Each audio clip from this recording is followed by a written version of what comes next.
यहाँ पे कार्बन के पास 3 इलेक्ट्रॉन जो है वो बॉन्डेड है हाइड्रोजन के साथ, और एक जो है यहाँ पे इलेक्ट्रॉन अब जो ऐड हुआ है इस पे वो एज इट इज रह जाएगा। अब hello everyone, welcome to IIT and mate. This is Aryan Prakash and I am pursuing my BTech from IIT Kharagpur. In this video I will talk about Wurtz reaction. इस वीडियो में हम वुड्स रिएक्शन को पूरे detail में पढ़ेंगे, उसके मैकेनिज्म को समझेंगे कि उसमें कितने तरह के मैकेनिज्म होते हैं। वुड्स रिएक्शन में बेसिकली 2 तरह के मैकेनिज्म होते हैं, फ्री रेडिकल मैकेनिज्म और सेकेंड आयोनिक मैकेनिज्म। उसमें हर एक मैकेनिज्म में अलग अलग इंटरमीडिएट फॉर्म होते हैं। फिर उसके बाद हम देखेंगे कुछ इंपॉर्टेंट थ्योरेटिकल पॉइंट्स, फिर लास्ट में कुछ क्वेश्चंस भी देखेंगे, बहुत ही इंपॉर्टेंट होगा जेईई एडवांस पर्सपेक्टिव से। तो चलिए सबसे पहले स्टार्ट करते हैं वुड्स रिएक्शन। वुड्स रिएक्शन में बेसिक रिएक्शन जनरल का रिएक्शन क्या होता है, आर एक्स। आर यहाँ पे हमारा क्या है, अल्काइल ग्रुप, और एक्स यहाँ पे हैलाइड ग्रुप है। हैलाइड में बेसिकली कौन सा होगा, Cl और Br। बेसिकली यही दोनों होगा, Cl और Br। एक्स में जो होगा ना, एक्स की जगह अगर एफ रखेंगे, हम यहाँ पे आगे रीजन बताएंगे एफ क्यों नहीं लिए और आई क्यों नहीं लिए। ठीक, तो फिर R X plus Na, sodium in presence of dry ether. Dry ether, ये भी रीजन बताएंगे कि ड्राई ईथर क्यों लिया जाता है, मॉइस्ट ईथर क्यों नहीं लिया जाता है। आर एक्स को इसके साथ रिएक्ट कराएंगे Na के साथ, तो यह हमारे पास बनेगा आर आर। ये हमारा जनरल रिएक्शन है, वुड्स रिएक्शन। आर आर यहाँ पे अल्काइल ग्रुप है, keep this point in your mind. R R यहाँ पे अल्काइल ग्रुप है, इसलिए इसे वुड्स रिएक्शन बोलेंगे। और एक पॉइंट बता देता हूँ इस वीडियो को आगे बढ़ाने से पहले, कि Na जब लेते हैं, Na मतलब यहाँ पे एक ही एटम नहीं है। Na का जो एटम यहाँ पे ले रहा है रिएजेंट, एक एलिमेंट नहीं, एक एटम नहीं है। Na का एक कितना एलिमेंट है, 1 एवोगाड्रो, 6.022 इंटू 10⁻23। तो एक एलिमेंट नहीं है, एक Na ही नहीं है यहाँ पे। हम यहाँ पे Na का बहुत सारा एलिमेंट यूज कर सकते हैं, बहुत सारा एटम यूज कर सकते हैं। आर एक्स भी इसी तरह यहाँ पे एक नहीं है, बहुत सारे। तो अब देखेंगे आर आर जो बना यहाँ पे अल्काइल ग्रुप है। अब इसका मैकेनिज्म समझेंगे कि ये आर आर कैसे बना। और एक और बता दे बात कि वुड्स रिएक्शन में आर आर अल्काइल ग्रुप होते हैं। अराइल ग्रुप अगर होगा, अराइल ग्रुप मतलब यहाँ ऐसा रहेगा क्लोरोबेंजीन, तो ये वाला ग्रुप को अराइल ग्रुप बोलेंगे। और अराइल ग्रुप रहेगा तो उसे बोलेंगे फिटिक रिएक्शन, अगर 2 अराइल ग्रुप के बीच में रिएक्शन होगा तो। एक अल्काइल ग्रुप, एक अल्काइल ग्रुप होगा और एक अराइल ग्रुप होगा, इसके बीच में रिएक्शन होगा तो वो होगा उर्ज फिटिक रिएक्शन। उर्ज फिटिक रिएक्शन, ठीक। अल्काइल ग्रुप में आर, इसमें अराइल ग्रुप में बेंजीन के ऊपर एक क्लोरीन या Br, ये हमारा उर्ज फिटिक रिएक्शन होगा। तो आज इस वीडियो में बात करेंगे उर्ज रिएक्शन के बारे में। तो सबसे पहले आप इसका मैकेनिज्म देख लेते हैं। मैकेनिज्म, फ्री रेडिकल मैकेनिज्म में क्या होगा, हमारे पास सोडियम है और आर एक्स हमारा रिएक्टेंट है। अब Na जो है, Na प्लस और इलेक्ट्रॉन प्लस एक इलेक्ट्रॉन, इलेक्ट्रॉन लूज करेगा Na प्लस। क्यों ऐसा करेगा, क्योंकि Na प्लस अब इसका कॉन्फ़िगरेशन नोबेल गैस जैसा हो गया है। नोबेल गैस स्टेबल होता है, तो नोबेल गैस की तरह कॉन्फ़िगरेशन अचीव करना चाहेगा, एक इलेक्ट्रॉन लूज किया।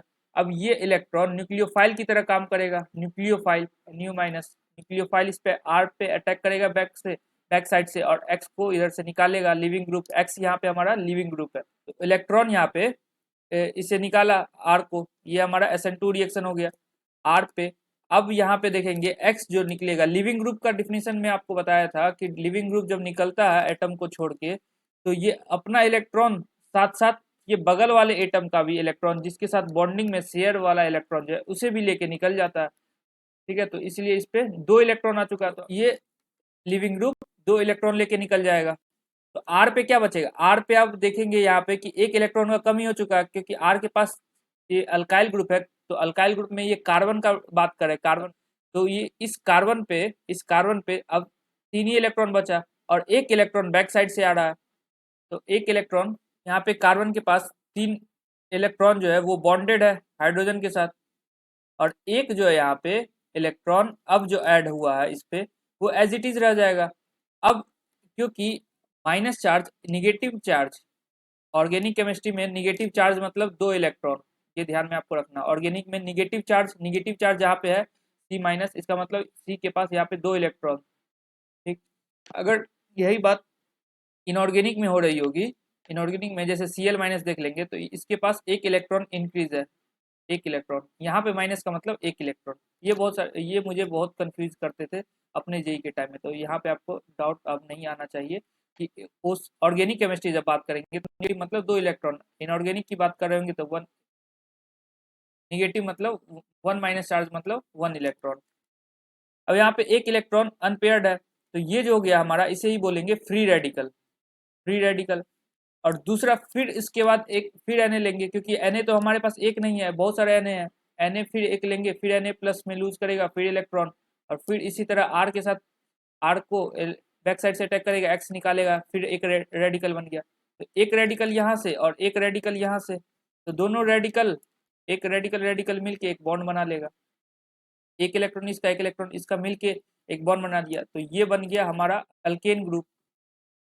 अल्केन ग्रुप का हमारा पास मेंबर बनेगा, चाहे वो साइक्लो अल्केन होगा या फिर नॉर्मल अल्केन होगा, इथेन, प्रोपेन, ब्यूटेन, पेंटेन। ठीक है, ये हमारा फ्री रेडिकल मैकेनिज्म है पूरा। इसमें इसमें जो इंटरमीडिएट बना वो क्या बना, इंटरमीडिएट हमारा इसमें क्या बना, carbon free radical, carbon free radical इसमें हमारा इंटरमीडिएट बना फ्री रेडिकल मैकेनिज्म। अब आयनिक मैकेनिज्म की बात कर लेते हैं। अब आयनिक मैकेनिज्म में ट्वाइस ऑफ Na लेंगे और twice of Na plus plus 2 electron.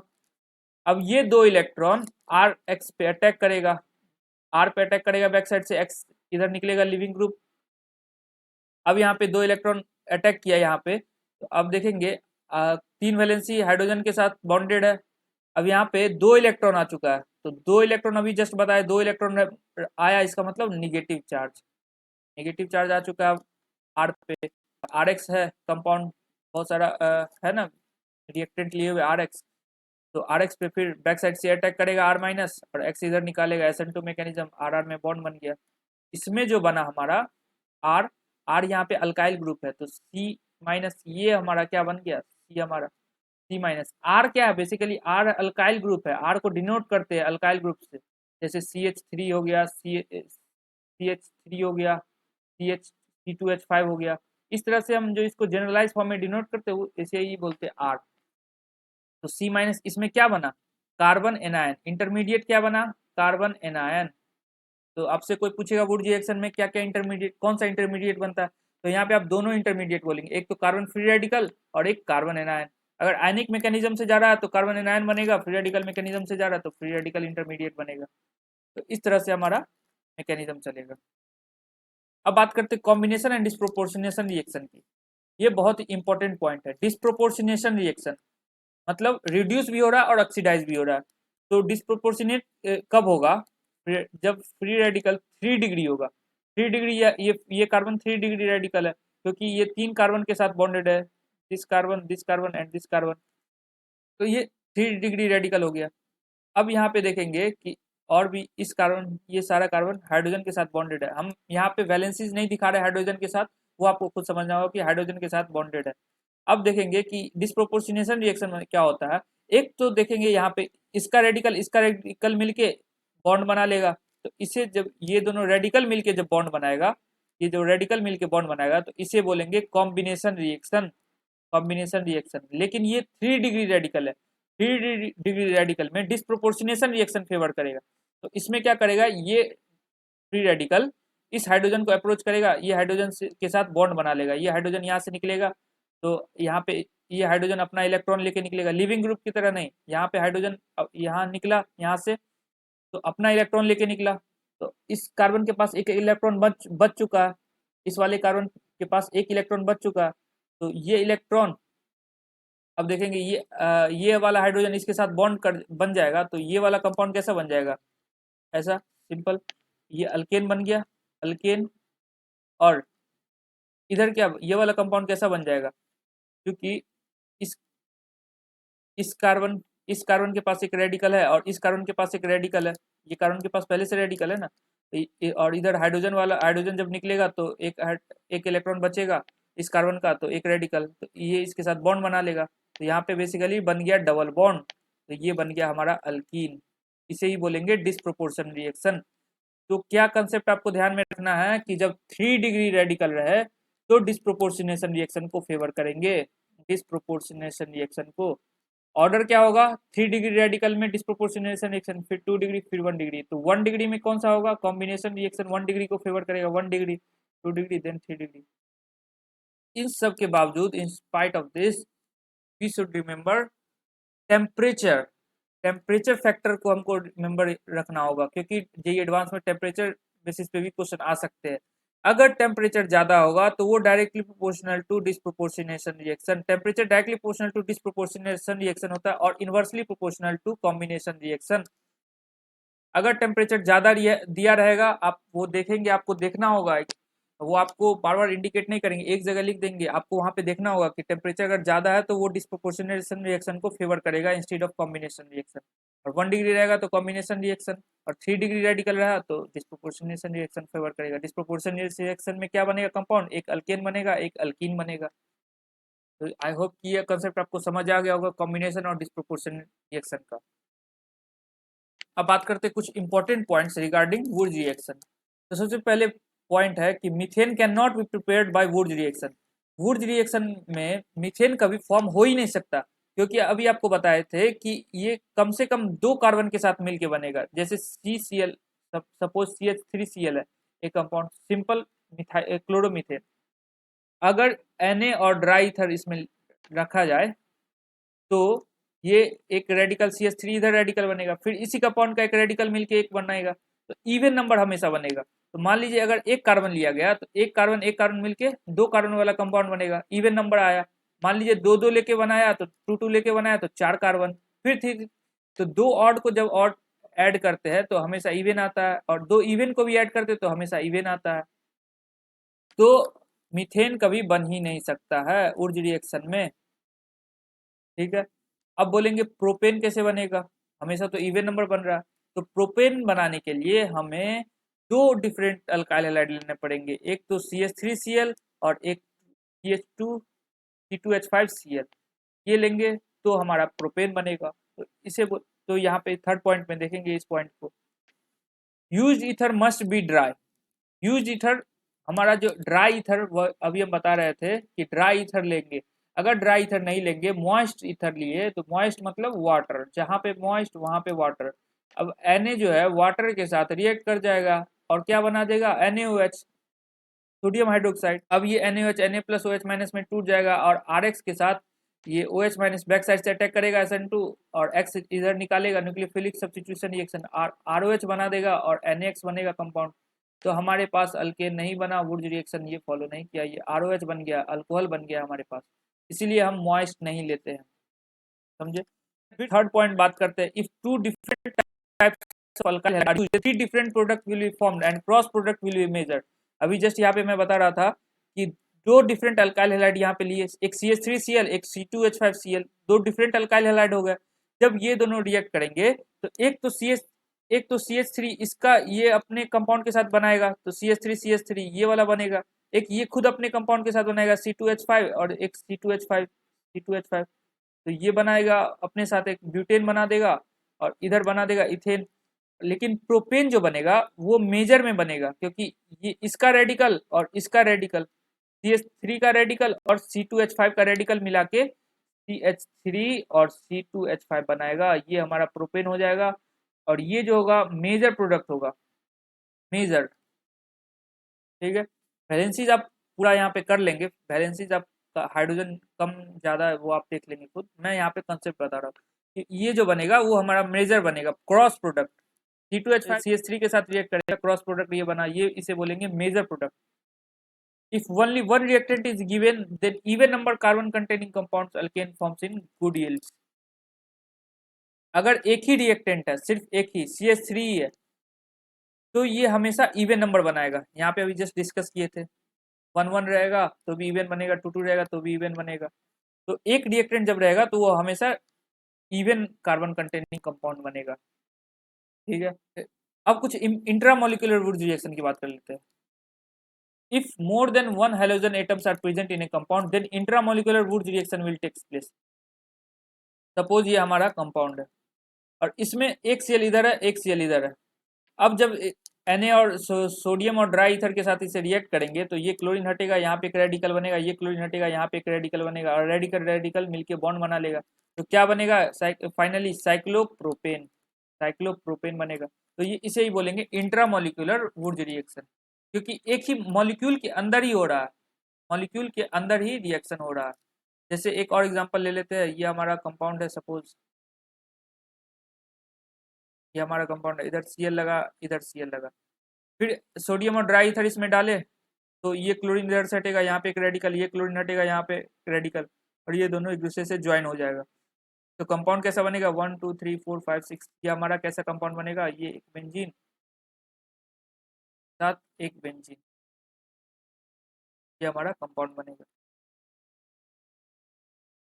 तो ये हमारा हो गया इंट्रामोलिकुलर वुर्ज रिएक्शन। एक और एग्जांपल मैं ले लेता हूँ यहाँ पे, जैसे ये हमारा Cl है, ये Cl है, और इधर भी हमारा ये Cl है और ये Cl है। इसमें सोडियम और ड्राई ईथर डाले तो कैसा कंपाउंड बनेगा, यहाँ से क्लोरीन हटेगा तो यहाँ पे एक रेडिकल आएगा, यहाँ से क्लोरीन हटेगा, यहाँ एक रेडिकल आएगा, कार्बन पे रेडिकल आएगा। तो इस साइड वाला कंपाउंड कैसे बन गया, एक ऐसा ट्रायंगल, और इधर से हटेगा क्लोरीन तो एक रेडिकल इधर आएगा, इस कार्बन से हटेगा क्लोरीन, इस कार्बन से हटेगा क्लोरीन तो इधर एक रेडिकल आएगा, तो इधर ये बॉन्ड बॉन्ड ज्वाइन होगा, तो हमारे पास कंपाउंड कैसा बनेगा फाइनली, ऐसा। ठीक है, ये हमारा कुछ इंपॉर्टेंट इंट्रामोलिकुलर वुर्ज रिएक्शन का एग्जांपल हो गया। अब बात करते हैं कुछ इंपॉर्टेंट एग्जांपल्स की। Hydrocarbon free radical do not undergo a rearrangement reaction because energy required is more than energy released। मतलब हाइड्रोकार्बन मतलब कोई भी हाइड्रोकार्बन, सपोज ये हमारा हाइड्रोकार्बन है, ये हमारा फ्री रेडिकल है, इधर एक कार्बन लगा हुआ, यहाँ पे एक डबल बॉन्ड है।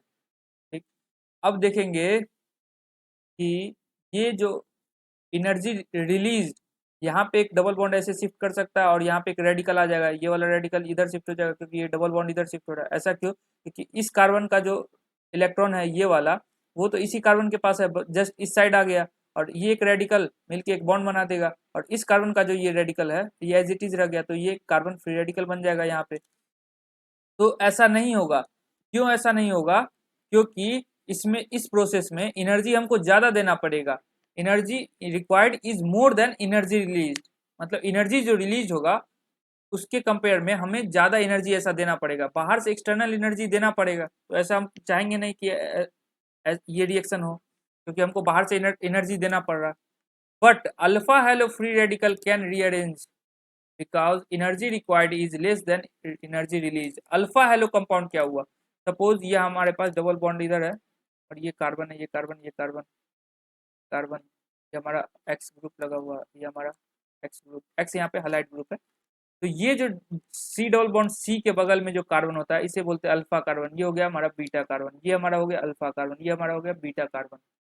तो सी डबल बॉन्ड सी के बगल में जो कार्बन है इसे बोलेंगे अल्फा कार्बन। अगर अल्फा और हेलो ग्रुप, ये हमारा एक्स जो है हेलो ग्रुप है, halide group, alpha hello group रहेगा तो ऐसा होगा। वो कैसे होगा वो मैं एग्जांपल बता रहा हूँ। जैसे ये हमारा एक कंपाउंड है, यहाँ क्लोरीन अटैच है, यहाँ क्लोरीन अटैच है, यहाँ डबल बॉन्ड है।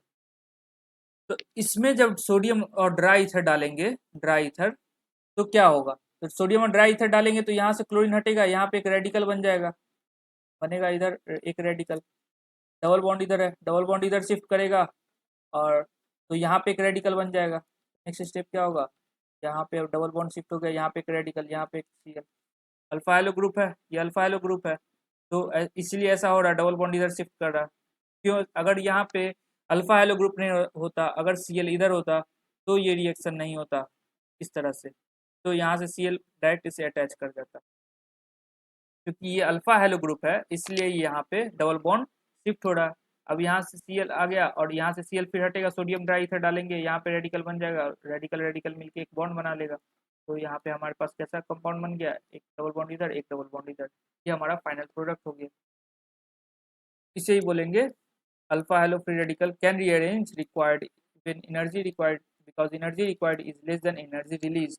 एक और एग्जांपल लेते हैं। तो ये हमारा बी आर लगा हुआ है, यहाँ पे बी आर लगा हुआ है, इसे सोडियम Na और ड्राई ईथर डाले तो हमारा कौन सा कंपाउंड बनेगा, इस केस में हमारा बेंजीन रिंग बनेगा। मैकेनिज्म आपको बता चुका हूँ मैं इस तरह से। अल्फा हेलो ग्रुप है ये, अल्फा अल्फा ब्रोमो लगा हुआ, अल्फा ब्रोमो, ठीक है, तो ये हमारे पास बेंजीन रिंग बनेगा। तो ये हमारा इंपॉर्टेंट एग्जाम्पल्स थे। अब इस एग्जाम्पल की बात करता हूँ, 3,4-डाइक्लोरोसाइक्लोब्यूटीन। 3,4-डाइक्लोरोसाइक्लोब्यूटीन, इसका स्ट्रक्चर आप कैसे बनाएंगे, आईपीसी नोमेनक्लेचर में आपको बता चुका हूँ इसका स्ट्रक्चर, वो आप देख सकते हैं वीडियो। डाइक्लोरोसाइक्लोब्यूटेन, पहले ब्यूटेन बनाया मैंने, और 3 4 1 2 3 4, फोर्थ नंबर पे एक Cl और एक Cl यहाँ, तो ये हमारा हो गया 3 डाइक्लोरोसाइक्लोब्यूटेन। इसे सोडियम और ड्राई ईथर में प्रेजेंस में डालेंगे तो कौन सा कंपाउंड बनेगा? अब इसे सोडियम और ड्राई ईथर के प्रेजेंस में डाले तो क्लोरीन यहाँ से रिमूव होगा, एक डॉट यहाँ पे आएगा, क्लोरीन यहाँ से रिमूव होगा, एक डॉट यहाँ पे आएगा, ठीक है, तो यहाँ पे क्या डॉट डॉट मिलके एक बॉन्ड बना लेगा, तो हमारे पास कैसा कंपाउंड बनेगा? इस तरह का। लेकिन ये कंपाउंड जो है हमारा, ये एंटी एरोमेटिक कंपाउंड है, एंटी एरोमेटिक। तो एंटी एरोमेटिक क्या होता है? ये हाईली अनस्टेबल कंपाउंड होता है एंटी एरोमेटिक। एरोमेटिक कंपाउंड क्या होता है? जब कोई कंपाउंड साइक्लिक हो, या यस ये कंपाउंड साइक्लिक है, साइक्लिक है, साइक्लिक है, अब कंजुगेशन में हो, कंजुगेटेड है, ये भी कंजुगेटेड है क्योंकि डबल बॉन्ड इसके साथ कंजुगेशन में है, अल्टरनेट डबल बॉन्ड है, तो ये कंजुगेशन में भी है। अब 4n+2, 4n+2 रूल ये हो गया, ये हक्कल रूल हो गया। अगर ये हक्कल रूल फॉलो करता है, हक्कल रूल 4n+2 रूल, तो ये पूरा रूल फॉलो कर रहा है तो वो कंपाउंड एरोमेटिक होगा। तो 4n+2 रूल अब देखेंगे कि जैसे बेंजीन रिंग में ये एरोमेटिक कंपाउंड है। अब यहाँ पे देखेंगे कितने n जो यहाँ पे नंबर ऑफ ये पाई बॉन्ड है, पाई इलेक्ट्रॉन्स है, नंबर ऑफ पाई इलेक्ट्रॉन्स, तो 2 इलेक्ट्रॉन यहाँ, 2 इलेक्ट्रॉन यहाँ, 2 इलेक्ट्रॉन यहाँ, total 6 pi electron, 6 pi electron हो गए यहाँ पे। अब यहाँ पे वैल्यू पुट करके देखेंगे 4n+2 में अगर 6 आ रहा है तो वो 4n+2 रूल फॉलो कर रहा है। तो यहाँ पे सपोज यहाँ पे 1 डालेंगे तो 4+2 6, 6 और 6 6 यहाँ पे मैच कर रहा है, तो ये जो हमारा बेंजीन जो हो गया, ऊपर से ये डबल बॉन्ड कंजुगेटेड में है, सारा कार्बन प्लेनर है, ये डबल बॉन्ड कंजुगेशन में है और रिंग भी साइक्लिक है, तो ये पूरे रूल फॉलो कर रहा है, तो ये कंपाउंड जो हो गया हमारा एरोमेटिक हो गया। लेकिन एंटी एरोमेटिक में क्या होता है? साइक्लिक होना चाहिए, कंजुगेटेड भी होना चाहिए, लेकिन 4n+2 की जगह 4n रूल फॉलो करना चाहिए। और यहाँ पे देखेंगे कितने पाई इलेक्ट्रॉन्स है, यहाँ पे 2 और 2 4, 4 पाई इलेक्ट्रॉन्स है हमारे पास, और यहाँ पे n का वैल्यू अगर 1 पुट करेंगे तो 4 आ चुका है, तो ये हमारा एंटी एरोमेटिक कंपाउंड है। Anti aromatic compound highly unstable होता है, तो उस केस में ये क्या करेगा? अपने आप को स्टेबल पाने के लिए डाइमेराइज कर देगा, डाइमेराइज कर देगा, डाइमेराइज करके ये कंपाउंड ऐसा बना देगा। इसका फाइनल प्रोडक्ट, का फाइनल प्रोडक्ट ये होगा, ठीक है, ये इसका फाइनल प्रोडक्ट होगा डाइमेराइज करके। तो फाइनली आपको इसका प्रोडक्ट पता चल गया। अब कुछ एक और एग्जांपल बात कर लेते हैं कि जैसे अब आपको क्वेश्चन आ सकता है, सपोज ये कोई सिंगल रिएक्टेंट है, सिंगल रिएक्टेंट रहेगा और बोलेगा, सपोज ये हमारा प्रोडक्ट है, ये हमारा प्रोडक्ट है, अब बोलेगा क्वेश्चन में कि ये प्रोडक्ट पॉसिबल है अगर रिएक्टेंट एक ही सिंगल रिएक्टेंट यूज करके, मतलब कि RX यूज कर रहा है और R' यूज नहीं कर रहा है, ये अगर यूज कर रहा है तो डबल रिएक्टेंट हो चुका है, तो एक ही रिएक्टेंट RX ही रहे, सिंगल अकेला, तो क्या ये कंपाउंड पॉसिबल है या नहीं? बहुत सारा एग्जांपल दे देगा, जैसे ये एग्जांपल हो गया साइक्लोपेंटेन, ये हमारे पास हो गया साइक्लोहेक्सेन, ये कंपाउंड हो गया, ये कंपाउंड हो गया, और भी इस तरह से बहुत सारे कंपाउंड हो जाएंगे। तो क्या ये कंपाउंड पॉसिबल है? हाँ, ये कंपाउंड आपको मैं बताया कि सिंगल कंपाउंड जब यूज होता है तो even number carbon containing compound बनता है। तो यहाँ पे पहले देखेंगे इवन साइक्लिक की बात मैं बाद में करूंगा, पहले मैं इसकी बात करता हूँ ओपन चेन की। यहाँ पे कितने कार्बन है? 1 2 3 कार्बन, तो ये पॉसिबल नहीं है क्योंकि और नंबर ऑफ कार्बन आ चुके हैं। यहाँ पे कितने कार्बन है? 1 2 3 4 5 6, 6 कार्बन है, तो ये भी पॉसिबल है, ठीक है। लेकिन यहाँ पे आप देखेंगे कि 5 ही कार्बन है, ये पॉसिबल है कि नहीं? हाँ, ये पॉसिबल है, इसमें होगा intramolecular Wurtz reaction, intramolecular Wurtz reaction. इसका कैसे बनेगा कंपाउंड? सपोज ये हमारे, ये बॉन्ड नहीं है हमारे पास, ये बॉन्ड नहीं है हमारे पास, तो कैसा स्ट्रक्चर रहेगा? ऐसा स्ट्रक्चर रहेगा, और इस बॉन्ड के बजाय यहाँ पे हमारे पास Cl और Cl है, इसे सोडियम और ड्राई ईथर के प्रेजेंस में रिएक्ट करवा देंगे तो यहाँ पे एक रेडिकल बनेगा और यहाँ पे एक रेडिकल बनेगा, ये दोनों रेडिकल मिलके एक बॉन्ड बना देगा, तो हमारे पास बन जाएगा एक साइक्लोहेक्सेन, साइक्लोपेंटेन। तो आप साइक्लिक में देख लेंगे, ठीक है, इस तरह से ये भी कंपाउंड बन जाएगा।